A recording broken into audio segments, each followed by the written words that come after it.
It's time for another trader question. This time it is about market analysis.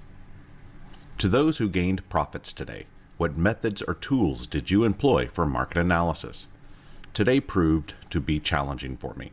We all have those challenging days, and when you just aren't seeing the market right, the best thing you can do is preserve your capital and preserve your mental equity and just stop trading. There are easier days and there are easier trades.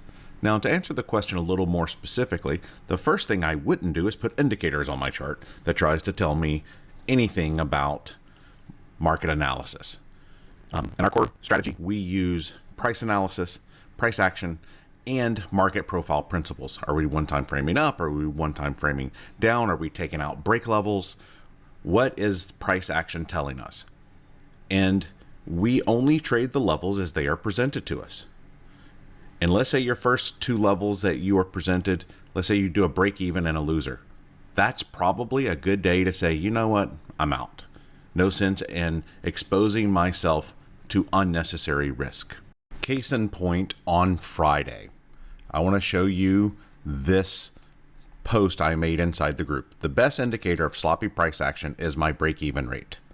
Typically, my wins and my break-evens are in the 92% category.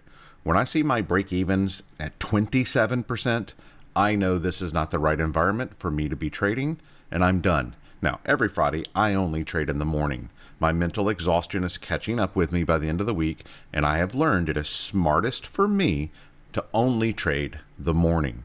But when I see a high break-even rate, that just tells me price is not behaving in the manner in which I pay it to behave. And so therefore, I'm out. Okay, so when the market is challenging, that's a good time to just take a break, because as I tell the group often, there are easier days to trade and there are easier trades to take.